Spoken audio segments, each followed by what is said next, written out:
The wrench slipped from Daniel Reed's hand and floated away in the low gravity. He cursed under his breath and grabbed it before it drifted too far. Another repair job on this dying moon, another credit added to his account. The maintenance station had been abandoned for months, but someone still paid him to keep the basics running. Daniel wiped sweat from his forehead and checked his oxygen levels. 2 hours left before he needed to head back to his ship. The old cargo hauler sat on the landing pad outside, its hull covered in dents and scratches from years of service. It was not much, but it was his home. A sound echoed through the empty corridor. Daniel froze. He was supposed to be alone out here. The nearest inhabited world was 3 days away. Pirates sometimes used abandoned stations as hideouts, and he had no weapons beyond a plasma cutter meant for repairs. The sound came again. Softer this time. Almost like crying. Daniel moved carefully through the station, following the noise. It led him to an old storage bay he had not checked yet. The door hung partially open, its lock mechanism damaged. He pushed it wider and peered inside. 3 pairs of eyes stared back at him from the darkness. Daniel jumped back, his heart racing. Then his brain caught up with what he was seeing. Children. 3 small alien children huddled together in the corner, their bodies pressed against each other for warmth and comfort. They were unlike any species he had seen before. Their skin looked like crystal, shifting between dull gray and pale blue. The tallest one, maybe reaching his waist if she stood, positioned herself in front of the other 2, protective. Her colors flickered with orange streaks that his limited knowledge told him meant fear or aggression. Daniel raised his hands slowly, palms out. "Hey, it's okay. I'm not going to hurt you." His translator device buzzed and clicked, trying to process their language. The words came out broken and strange, but the eldest child seemed to understand the tone if not the meaning. She said something back. The translator gave him fragments. "Not. Hurt us. Promise. Guards gone. They all gone." Daniel's chest tightened. These kids were alone out here. Abandoned or lost, it did not matter. They needed help. He lowered himself to their level, moving slowly so he would not scare them more. "I'm Daniel. I have a ship, food, water, medical supplies. Can you understand me?" The translator worked both ways, and the eldest child tilted her head, listening to the device render his words into her language.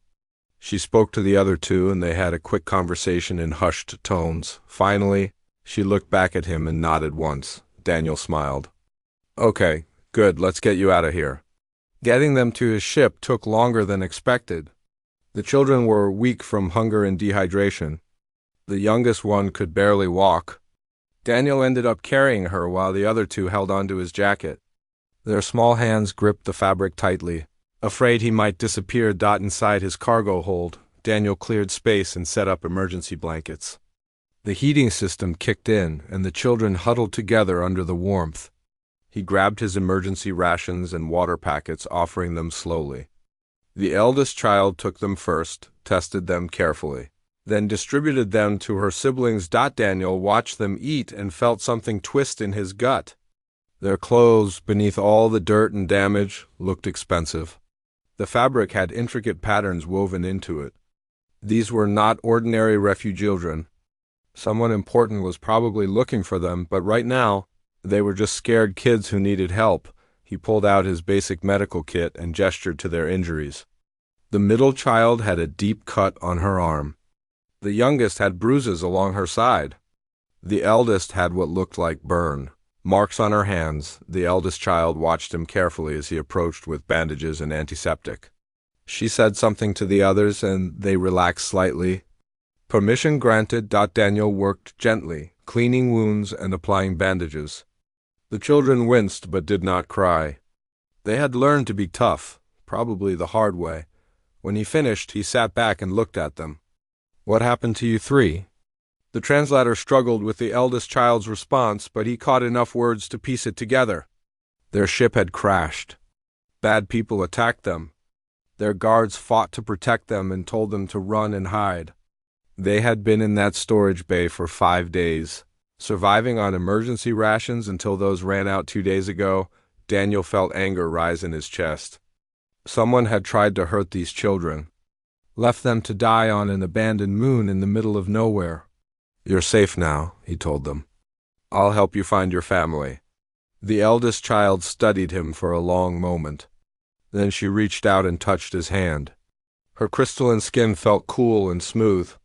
The dull gray color shifted to a soft purple, and the translator told him that meant trust or gratitude. Daniel made a decision then. Regulations said he should report finding unregistered aliens immediately. The authorities would take them, ask questions, sort everything out. But he had heard stories about what happened to alien children in the system. Bureaucracy and holding cells while paperwork got processed. These kids had been through enough. He would keep them safe aboard his ship until he figured out where they came from and how to get them home properly. A few days, maybe a week. Just until he found the right people to contact. The youngest child, still wrapped in blankets, made a small sound. Daniel looked over and saw her holding one of his data pads. She had found his collection of human music and accidentally started a file. An old Earth song played through the speakers. All three children stared at the device with wide eyes, their colors shifting to bright, curious shades. The middle child reached out and touched the screen, and another song started, for the first time since he found them. The children smiled. Daniel smiled back and settled against the wall. He had cargo runs scheduled, stations to visit, credits to earn. But for now, he had 3 small passengers who needed him more than his schedule did. He just hoped he was making the right choice. Daniel had always thought his cargo hold was big enough for one person. Now it felt crowded in the best possible way. 3 days had passed since he found the children. 3 days of learning their routines, their needs, and their little personalities. The eldest one, who he started calling Bright because of the way her color shifted to brilliant purples when she was happy, took charge of her siblings like a protective mother. The middle child, all curiosity and energy, earned the name Spark. The youngest, who rarely left his side and glowed soft pink when content, became Glow. They were not the names their parents gave them, but his translator still struggled with the proper pronunciation of their real names. The children did not seem to mind. They actually giggled when he tried and failed to say the sounds correctly. Right now, Spark was investigating his toolbox while Bright tried to stop her from accidentally turning on the plasma cutter. Glow sat in his lap, watching him pilot the ship through a relatively safe trade route. Her small hand rested on the control panel, not touching anything important but wanting to be involved. Daniel had stopped at a trading post yesterday to buy supplies. Food that would work for their digestive system, which thankfully was not too different from human needs. Clothes that actually fit them, since their fancy garments were torn and dirty beyond saving. And toys. He probably spent too much on toys, but the way their faces lit up made every credit worth it. The CUM system beeped. An incoming message from the trading post he was heading toward. Daniel accepted it. Cargo vessel Red Star, this is Station Outpost Meridian. We have updated security protocols. All ships will undergo inspection upon docking. Acknowledge. Daniel's stomach dropped. Acknowledged, Meridian. What's the reason for increased security? Manhunt in progress. Be prepared for delays. The channel closed. Daniel sat very still, feeling Glow shift against him. Bright looked up from wrestling the plasma cutter away from Spark, her colors flickering with concern. She could not understand all his words yet, but she read his tension easily. Daniel had heard rumors about increased military presence in nearby sectors. Ships appearing and disappearing, asking questions, searching for something. He had not connected it to his small passengers. Now that seemed foolish. He changed course, steering away from Meridian and toward a smaller, less regulated station 3 systems over. It would take 2 extra days and use fuel he could not afford to waste. But getting inspected with 3 unregistered alien children aboard was not an option. Bright approached him, her small hand tugging at his sleeve. She spoke in her language and the translator gave him pieces. We cause trouble? You leave us? Daniel looked down at her worried face and felt his chest tighten. No, never. I promise to keep you safe, and I keep my promises. She studied him for a long moment, then nodded. She trusted him. That trust felt heavier than any cargo he had ever hauled. The days blended together after that. Daniel taught the children simple human games to pass the time. Card games with rules he simplified on the fly.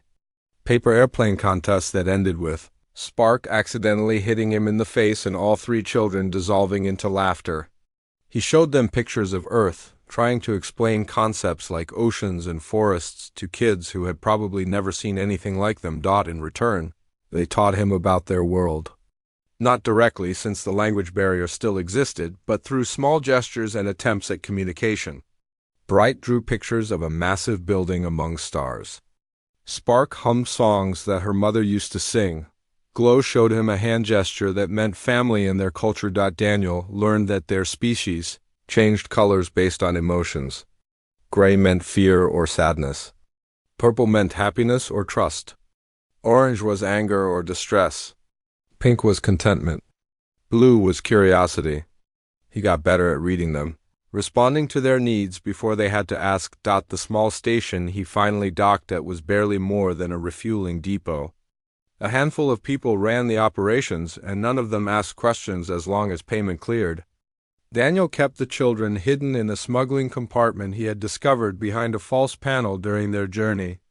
It was not comfortable, but it kept them safe for the hour he needed to refuel and grab supplies. In the station's small market, he overheard conversations that made his blood run cold. Did you hear?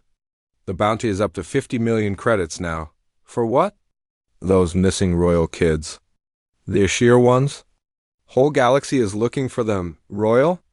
As in the Empress? That's the one. Someone snatched her children right out of their transport. Killed all the guards. The kids have been missing for weeks. Daniel's hands shook as he paid for food packets. Royal children. The Empress. He had read about the Ashir Empress in passing. She ruled something called the Galactic Concordat. Thousands of worlds answered to her. She had ended wars and brought peace to entire sectors, and her children were hiding in his cargo hold. He made it back to his ship without running, though his legs wanted to move faster. The children were right where he left them, squeezed into the small space, waiting quietly like he had taught them. Daniel helped them out and hugged each one. They clung to him, sensing something had changed. He had a choice to make. 50 million credits would change his life. Buy a fleet of ships, retire to a peaceful planet, never worry about fuel costs or repairs again, but looking at three small faces staring up at him with complete trust. The choice was not really a choice at all. Change of plans, he told them, knowing they understood his tone even if not all his words. We're going to take you home. The real way. Straight to your mom. Bright's colors shifted to bright, hopeful purple. Home, Mother? Yeah, home. It's going to take a few weeks, and it might be dangerous, but I'll get you there. I promise. Spark hugged his leg. Glow climbed into his arms. Bright stood tall, looking suddenly older than her small size suggested, and touched his hand in that gesture that meant family. Daniel set course for the Ashir homeworld, knowing he was probably making the biggest mistake of his life. But as the children settled into their usual spots in the cargo hold, playing with the toys he bought them and humming their songs, he knew it was also the rightest thing he had ever done. Space did not care about your problems. It just kept going, endless and cold and indifferent. Daniel stared at the navigation console, calculating routes that avoided military checkpoints and popular trade lanes. The Ashir homeworld was still 2 weeks away, maybe more if he had to keep detouring. Behind him, the children were playing a game they invented using spare parts and cargo netting. Their laughter filled the hold, a sound that made the ship feel less empty. Daniel had spent years alone in space, and he never realized how quiet his life had been until now. Spark ran up to him holding a datapad. She had figured out how to access his media files and was obsessed with human music. She pressed play on a song, and old rock music blasted through the speakers. Daniel winced and turned down the volume, while Spark danced in the zero-gravity section of the hold, spinning and laughing. You're going to make yourself sick, Daniel warned. Though he was smiling, Bright appeared beside him, her colors a calm blue. She had been studying him for the past few days, watching how he piloted the ship. Smart kid. She pointed at the navigation screen and said something in her language. The translator gave him, "Where we go?" Daniel pulled up a star map and pointed to a distant cluster. "That's your home." "Your mother's world. We'll be there soon." "Soon," Bright repeated in his language, testing the word. Then she looked at him with those strange, beautiful crystalline eyes. "You stay with us?" The question caught him off guard. "I'll stay until you're safe, until your mom has you back." "Then you leave?" Her color shifted to gray, and Daniel felt that familiar tightness in his chest. "I have to." "You'll be with your family." "You won't need me anymore?" Bright touched his hand, that family gesture again. "You, family, you stay." Before Daniel could figure out how to respond, alarms shrieked through the ship. His console lit up with warnings. 3 ships had dropped out of faster-than-light travel directly behind him. Military-grade vessels, heavily armed. "Get in the compartment," Daniel ordered, his voice sharp. "Now, all 3 of you." The children recognized the tone and obeyed immediately. Bright grabbed Glow, Spark followed close behind. Daniel opened the hidden panel and ushered them inside. "Stay quiet, don't come out until I say it's safe." He sealed the compartment and turned to his console. The ships were closing fast. His comm system crackled to life. "Unknown cargo vessel, power down your engines. Prepare to be boarded for inspection." Daniel's mind raced. These were not regular authorities. The ship signatures marked them as independent contractors. Bounty hunters. "This is cargo vessel Red Star," Daniel said, keeping his voice steady. "I'm carrying medical supplies to the border colonies." "What's the problem?"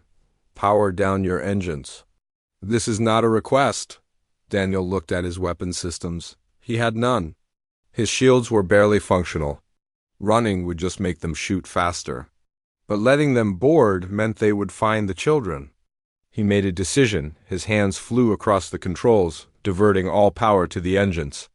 The ship lurched forward, accelerating hard. The bounty hunters opened fire immediately. Red bolts of plasma streaked past his hull. One hit his starboard side, and alarm screamed louder. Come on," Daniel muttered, pushing the engines past safe limits. The old ship groaned and shook, but it held together. He dove into a nearby asteroid field, something no sane pilot would do at this speed. The bounty hunters followed, but they were bigger and less maneuverable. Daniel threaded between massive rocks, his reflexes pushed to their limit. Sweat dripped down his face. One of the pursuing ships clipped an asteroid and spun out of control. 2 left. Daniel spotted a gap between 2 massive asteroids and took it. The space was barely wider than his ship. Metal scraped against rock and more alarms added to the chaos. But he made it through. The bounty hunters in their larger vessels had to go around. That gave him the seconds he needed. Daniel activated his faster-than-light drive early, not waiting for the proper calculations. Dangerous, maybe fatal. The ship could tear itself apart or drop them into a star or just disappear into the wrong dimension entirely. The universe stretched, folded, and snapped back. His ship jumped. When normal space returned. Daniel was shaking. He checked his systems, hull damage, engine problems. Life support functioning, but strained. They had made it, but just barely. He opened the hidden compartment. 3 pairs of eyes stared out at him, wide with fear. Glow was crying silently. Spark held her sister tight. Bright's colors flickered between gray and orange, scared and angry. "It's okay," Daniel said, pulling them out and holding them close. "We're safe. They're gone." Glow buried her face against his chest. Spark's small body trembled. Bright looked up at him, and through the translator she said something that made his heart break. "They want. Hurt us? Take us? I won't let that happen. Ever. I promise." Daniel spent the next hour getting them calm again. He pulled out their favorite foods, played their favorite music, told them stories about Earth. Slowly, their colors returned to normal. Glow fell asleep in his lap. Spark curled up against his side. Bright sat next to him, still watchful, still protective of her siblings even when she was scared herself, looking at his damaged systems. Daniel knew they could not take many more encounters like that. The bounty hunters would report his position, more would come. He needed to get these children home fast, but the direct route was now too dangerous. He plotted a new course, one that would take them through mostly empty space. Longer journey. More fuel consumption. But safer. Bright watched him work, her small hand resting on his arm. When he finished, she said something in her language. The translator struggled but gave him enough. You, good person. Mother will, no, she will. Thank you, Daniel smiled tiredly. I don't need thanks. I just need you three safe. But as he looked at the star map, at the long journey still ahead, at the three children who trusted him completely, he wondered what would happen when they finally reached their destination. Would the Empress believe he meant no harm? Would she think he was part of the kidnapping plot? Would she let him say goodbye to the kids before taking them away forever? He pushed those thoughts aside. Right now, survival mattered. Getting them home mattered. Everything else could wait. Fuel gauge reading made Daniel's stomach hurt. 3 days after escaping the bounty hunters, his resources were critically low. The detour through empty space meant fewer stations, fewer chances to resupply. He had enough food for the children, barely enough for himself. But fuel was a different problem. He pulled into a small mining outpost on the edge of civilized space. The kind of place that did not ask questions, but also did not offer charity. Credits talked here, and Daniel was running out of those too. The children stayed hidden while he negotiated with the station manager, a scarred alien with too many arms and a suspicious nature. Daniel sold the last of his valuable cargo, medical equipment he had been saving for a profitable run. It was not enough for a full tank, but it would get them closer to Asher's space. Back on his ship, Daniel rationed what was left. The children noticed his portions getting smaller. Bright started giving him half of her food back. He tried to refuse, but she was stubborn. Just like him, that night, if you could call it night in space, Spark developed a fever. Her crystalline skin turned dull, and she could not stop shivering despite the blankets. Daniel checked his medical supplies. Basic stuff. Nothing meant for alien biology. He held Spark against his chest, feeling her small body burn with heat. Glow and Bright huddled close, their colors shifting to worried gray. Daniel sang softly, old songs his mother used to sing when he was sick. He did not remember much about her, but he remembered those songs. The fever got worse. Spark started making sounds of pain. Daniel made another decision he would probably regret. He docked at the nearest station, a rough place known for smugglers and criminals. The kind of place where a human with alien children would attract attention. He left, Bright and Glow on the ship with strict orders to stay hidden. Carrying Spark wrapped in blankets, Daniel found the station's medical bay. The doctor, a tired-looking being with scales and multiple eyes, examined Spark and named a price that made Daniel's jaw drop. I don't have that much, Daniel said. And then I can't help you. Daniel looked at Spark, her small face tight with pain. He thought about walking away, finding another solution. But she might not have time. He grabbed the medicine from the shelf himself. Alarms went off immediately. Station security came running. Daniel bolted, holding Spark tight against his chest, dodging through crowds and down corridors. His heart hammered. His lungs burned. He made it back to his ship with seconds to spare. The station tried to lock his docking clamps, but Daniel overrode them manually. His ship tore free and jumped to faster-than-light travel. Before weapons could lock on, another station he could never return to. Another crime added to his growing list, but Spark's fever broke by morning. She opened her eyes, her colors slowly returning to normal. She looked up at Daniel and smiled weakly. Worth it. Every bit of it. The journey continued. Daniel took odd jobs at stations where his face was not yet known. Quick cargo runs, repair work. Anything that paid enough for fuel and food. The children learned to be patient during these stops, understanding they had to stay hidden. During the long hours between destinations, Bright taught Daniel more of their language. She was a natural teacher, patient and creative. She drew pictures to illustrate words. She told stories that helped him understand grammar. Slowly he started, catching full sentences without needing the translator.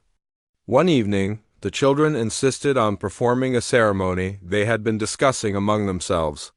They made Daniel sit while they arranged themselves around him. Bright spoke formally in their language, and for once, Daniel understood most of it. You protect us. You give food when hungry. You give medicine when sick. You fight danger. You are family now. We name you Guardian. Spark and Glow repeated the words. Then all three placed their hands over his heart in unison. Daniel felt something shift, like a weight settling onto his shoulders. But it was a good weight, a chosen weight. I accept, he said in their language. The words clumsy but sincere, the children's colors blazed with brilliant purples and pinks. Glow hugged him so tight he could barely breathe. Spark danced around the cargo hold. Bright stood tall, looking proud and satisfied. Daniel did not know that what they just did carried legal weight in Aesir culture. He did not know he had just accepted a responsibility that their society considered sacred. He just knew these three kids had become the most important thing in his life. The ship finally crossed into Aesir-controlled space 2 days later. Daniel had barely processed the significance when his console exploded with warnings. Ships appeared from nowhere. Dozens of them. Massive warships that made his cargo hauler look like a toy. His communication system went crazy with incoming demands. Unidentified vessel, power down immediately. Prepare for boarding. Do not attempt to flee or you will be destroyed. Daniel's hands hovered over the controls, frozen with indecision. The children rushed to him, their colors shifting to frightened gray. It's okay, Daniel said, though his own heart was racing. These are your people, your mother's ships. Bright looked at the warships surrounding them, then back at Daniel. She grabbed the communication device before he could stop her. She spoke in rapid Aesir, her voice carrying a tone Daniel had never heard from her, commanding, royal. The warships went silent. Then questions came flooding back. Verification requests. Demands for proof. Bright provided codes and information that Daniel did not know she had memorized. The tone of the communications changed. Weapons powered down. The warship shifted into an escort formation. A single message came through, voice only. A woman speaking Aesir with absolute authority. Even through the translator, Daniel heard the emotion. My children, my babies. Tell me you are unharmed. Bright's colors shifted to every shade at once. Mother, we are safe. The human protected us. He saved us, the voice on the other end broke.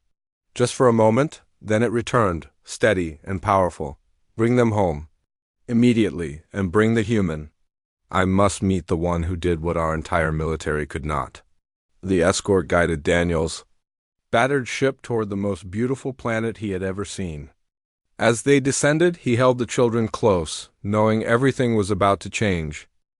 Daniel had seen many beautiful things in space. Nebulas that stretched across light years. Binary stars dancing around each other. Asteroid fields glittering with rare minerals. But nothing compared to the Aesir throne world. The planet glowed beneath them, covered in cities that looked like they were made of light itself. Crystalline structures reached toward the sky, reflecting and refracting sunlight into rainbows. Oceans shimmered silver. Forests grew in shades of purple and blue he had never seen in nature, and above it all, floating in defiance of physics, hung the palace. A structure so massive and impossible that Daniel's brain struggled to accept it as real. It looked like someone had taken a mountain and carved it into art, then covered every surface in crystals that caught and held starlight. His small, damaged cargo ship, escorted by the most powerful warships in known space, approached the palace. Daniel could see crowds gathering below. News drones swarmed around them like insects. This was a galactic event, and he was right in the middle of it. The children pressed against the windows, their colors shifting rapidly between excitement and nervousness. They were going home. But they kept looking back at Daniel, making sure he was still there. I'm right here, he assured them. I'm not going anywhere yet. The ship docked in a hangar so large it could hold 100 vessels his size. As the airlock cycled, Daniel's hands shook. He tried to smooth down his worn clothes, suddenly aware of how he must look. Dirty, tired, completely out of place in a royal palace. Bright took his hand. Spark grabbed the other one. Glow stood in front of him, looking back to make sure he followed. They would not let him hide even if he wanted to. The airlock opened. Beyond it stretched a corridor lined with guards in ceremonial armor. Officials in elaborate robes? Dignitaries from what looked like 100 different species. Media drones hovering everywhere, recording everything, and at the end of that corridor, a figure that made everyone else seem to disappear. She was tall, taller than any usher Daniel had seen. Her crystalline skin shifted through every color imaginable so quickly it created an effect like moving light. She wore robes that seemed to be made of liquid starlight. Power radiated from her like heat from a sun, the Empress of the Asia, ruler of the Galactic Concordat. Supreme authority over thousands of worlds. She took one look at the children and ran. All that power, all that dignity, all that imperial control vanished. She dropped to her knees as the children broke free from Daniel and rushed toward her.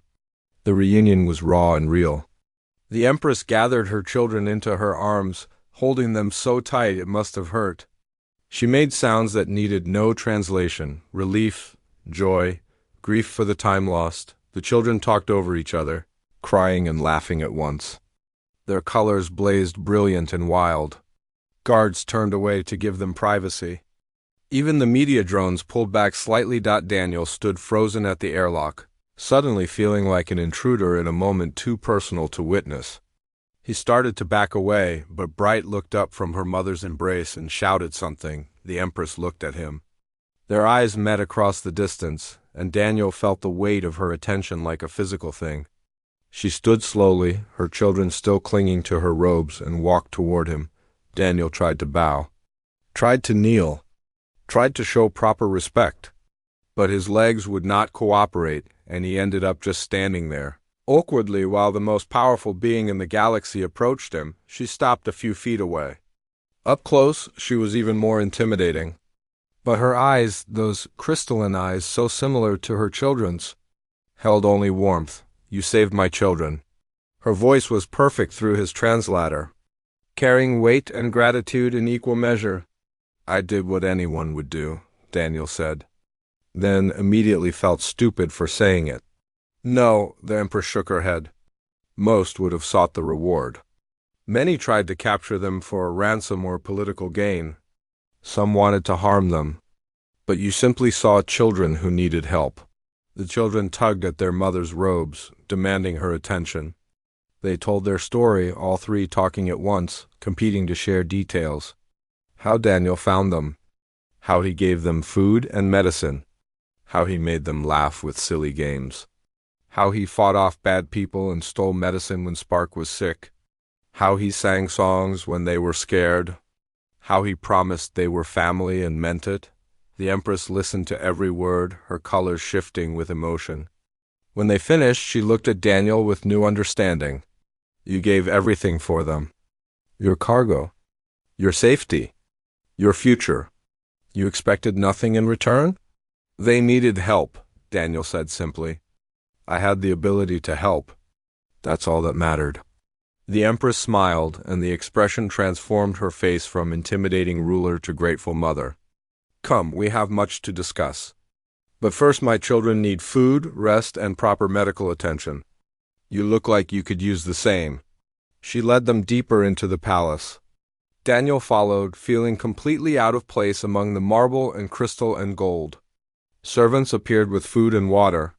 Doctors examined the children, treating their remaining injuries with technology Daniel could not begin to understand. Through it all, the children refused to leave Daniel's side for long. They would submit to examinations, then run back to him, eat a few bites, then check to make sure he was still there. Their mother noticed, her expression growing thoughtful, later. In a private room that was larger than Daniel's entire ship, the Empress sat across from him while servants brought food and drink. The children had finally been convinced to rest in an adjoining chamber, though they left the door open so they could see Daniel. "I owe you a debt that can never be fully repaid," the Empress said. "Name your reward. Titles, land, wealth. Whatever you desire is yours." Daniel looked through the doorway at three small figures finally sleeping peacefully. I just want to know they're safe. That's enough. The Empress studied him for a long moment. You truly mean that, yes. My children performed a guardian ceremony with you. Daniel blinked. They did something with hand gestures and words. I thought it was just a ritual or game. In our culture, it is sacred. You accepted the role of guardian. That carries legal and social weight. You are now bound to them, and they to you. Daniel's heart skipped. I didn't know. I mean, I would have accepted anyway, but I didn't realize. The Empress smiled. I know, that makes it more meaningful, not less. News traveled fast across the galaxy. Within hours, every civilized world knew the story. A human, a species barely known in wider civilization, had saved the royal children of the Aesir. Images of Daniel's battered cargo ship next to Imperial warships became iconic. Video of him awkwardly standing in the palace while the Empress thanked him went viral across 1,000 different networks. Daniel woke up in quarters nicer than any hotel he could have afforded. Soft bed, clean clothes laid out for him. A window overlooking the capital city below. For a moment, he thought it was a dream. Then he heard familiar voices outside his door. The children burst in before he could even sit up. Spark jumped on his bed. Glow climbed up beside him. Bright stood at the foot, her colors shifting to happy purples. You stayed, Bright said in improving human language. We thought maybe you leave. I told you I wouldn't, Daniel said, ruffling her crystalline hair, which felt like smooth glass. Though I wasn't sure your mother would let me stay. Mother wants to see you, Spark announced. She says important talk. Daniel got dressed and let the children lead him through corridors that still made him feel dizzy with their beauty. Servants bowed as they passed. Guards saluted.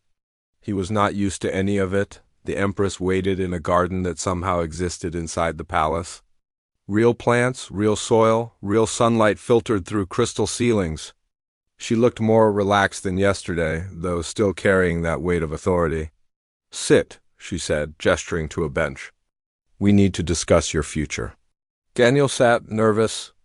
The children played nearby, close enough to watch but far enough to give them privacy. I have offers for you, the Empress began. Titles, a position in my court. Land on any world you choose. Wealth beyond counting. These are yours if you want them. That's very generous, Daniel said carefully. But I'm just a cargo hauler. I wouldn't know what to do with titles or positions. Then what do you want? Daniel looked at the children. Spark was showing Glow how to make the flowers change colors with touch. Bright watched them both, protective as always. I want to know they're okay, that they're happy, that they're safe. The Empress followed his gaze. They ask about you constantly. They want to know if you are staying, if you are happy, if you will leave them. I don't want to leave them, Daniel admitted. But I'm not family. Not really. They have you, their real mother. They don't need me anymore. You are wrong. The Empress leaned forward. I am their mother, yes. But you are something they need just as much. You see them as children first, royalty second. You teach them compassion and humility through example. You protected them not for duty or reward, but because it was right. She paused, gathering her thoughts. My children will one day carry the weight of ruling the galaxy. They need someone who will always see them as just children. Someone who will teach them to be good people, not just good rulers. Daniel's heart raced. What are you saying? I am offering you a role in their lives, permanent, official, in our culture. The guardian bond you accepted can be formalized. You would become part of their family structure. Not replacing me, but standing beside me as their guide and protector? I'm human, Daniel said weakly. I don't understand your politics or culture. I barely know how to be around royalty. Exactly. The Empress smiled. You will teach them to be human, to be kind, brave, and selfless. These are qualities no amount of royal training can provide. Daniel looked at the children again. They had noticed the serious conversation and were watching hopefully. Bright's colors shifted between purple and blue, happy and curious. Spark waved at him. Glow blew him a kiss, a human gesture he had taught her. What would this mean practically? Daniel asked. You would live here in the palace. Quarters better than what you saw this morning. Access to anything you need. You would spend time with the children daily, teaching them, playing with them, being their friend and guide. You would travel with us when appropriate. And your voice in matters concerning the children would carry weight equal to my own. Equal to yours? You rule the galaxy, and these are my children. There is no power in the universe more important than their well-being. The Empress's voice softened. They love you, Daniel Reed. They chose you as family. I am simply making it official. Daniel felt tears prick his eyes. He had spent so many years alone, drifting through space with nothing and no one. Now he was being offered a home, a family, a purpose. Yes, he whispered. Yes, I'll stay. The children apparently had better hearing than he thought. They shrieked with joy and ran over, tackling him on the bench. The Empress laughed, a sound of pure relief and happiness. As the children piled onto Daniel in a tangle of hugs, later, after formal announcements and ceremonies that Daniel barely understood, he found himself in permanent quarters in the palace. His old cargo ship sat in the royal hangar, repaired and upgraded beyond recognition. He could leave any time he wanted, but looking around his new home, knowing 3 small rooms down the corridor held 3 children who loved him, Daniel knew he would never want to leave. The news spread across the galaxy again. The human who saved the royal children was staying. Earth's status changed overnight. Trade agreements appeared. Cultural exchanges began. Humans found opportunities opening across the stars simply because Daniel Reed had helped 3 scared kids. Months passed. Daniel settled into his role. He taught the children human games and Earth history. He joined them for meals. He tucked them in at night with stories and songs. He traveled with the family on official visits. Always there when the children needed someone who just saw them as kids, the Empress became a friend. Not just a ruler he served, but someone he talked with over evening tea. Discussing the children's education and sharing stories of their daily adventures. One evening, during a quiet family dinner, Bright asked Daniel if he was happy. Daniel looked around the table. At 3 children who called him family.